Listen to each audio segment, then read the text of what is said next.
প্রিয় দর্শক, আজ আমরা আপনাদের নিয়ে যাব বাহরাইন এবং পারস্য উপসাগর দেখাতে, যা বাহরাইন এবং বাহরাইনের আশেপাশে অবস্থিত। প্রিয় দর্শক, আপনারা জানেন বাহরাইন মধ্যপ্রাচ্যের একটি মুসলিম সংখ্যাগরিষ্ঠ দ্বীপ রাষ্ট্র। বাহরাইন পারস্য উপসাগরের পশ্চিম অংশের 36টি দ্বীপ নিয়ে গঠিত। এর পূর্বে রয়েছে কাতার এবং পশ্চিমে রয়েছে সৌদি আরব। সবচেয়ে বড় দ্বীপটিও বাহরাইন নামে পরিচিত এবং এতে দেশটির বৃহত্তম শহর ও রাজধানী মানামা অবস্থিত। প্রায় 5000 বছর আগেও বাহরাইন একটি বাণিজ্য কেন্দ্র ছিল।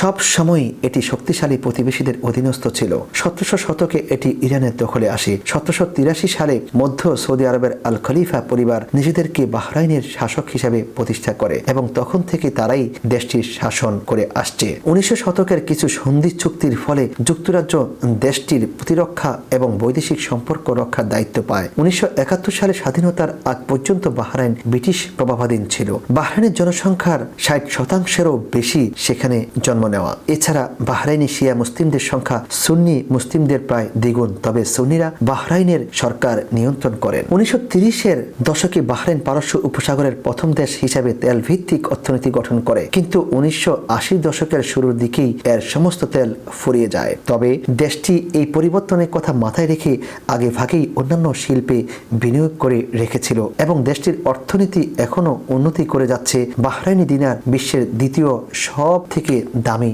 মুদ্রা হিসাবে পরিচিত।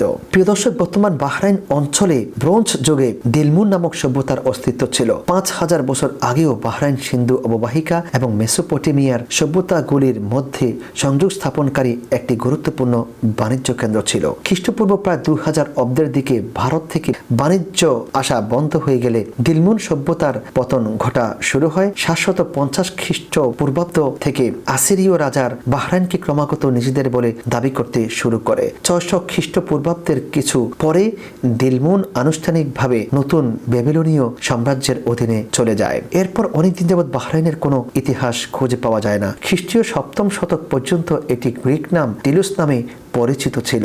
ওই শতকে এখানকার অধিবাসীরা ইসলাম ধর্মে ধর্মান্তরিত হয়।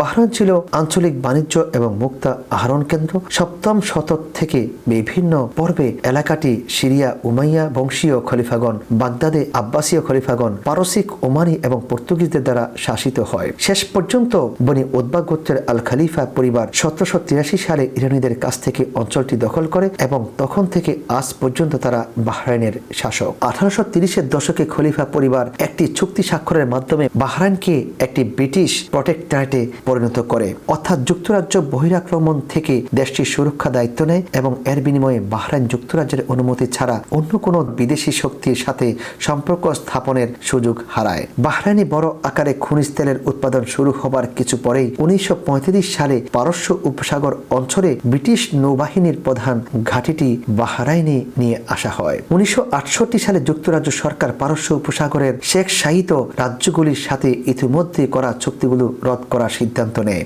সেই সময় বাহরাইন কাতার বর্তমান সংযুক্ত আরব আমিরাতের 7টি শেখ রাজ্যের সাথে মিলে একটি বৃহৎ সংযুক্ত আরব আমিরাত গঠনের সিদ্ধান্ত নিয়েছিল, কিন্তু 1971 সাল নাগাদ এই 9 রাজ্য সংযুক্তিকরণের বিভিন্ন ব্যাপারে একমত হতে পারেনি। ফলে 1971 সালের 15 আগস্ট বাহরাইন একক রাষ্ট্র হিসাবে স্বাধীনতা ঘোষণা করে। নতুন রাষ্ট্র বাহরাইনের জন্য একটি সংবিধান রচনা করা হয়। 1973 সালে প্রথম সংসদ নির্বাচিত হয়, কিন্তু মাত্র 2 বছর পরে 1975 সালে বাহরাইনের আমির সংসদটি ভেঙে দিয়েছিলেন, কেননা নির্বাচিত সংসদ আইন প্রণয়নের মাধ্যমে আল খলিফা শাসনের অবসান এবং মার্কিন নৌবাহিনীকে সেখান থেকে বিতাড়নের প্রচেষ্টা করেছিল।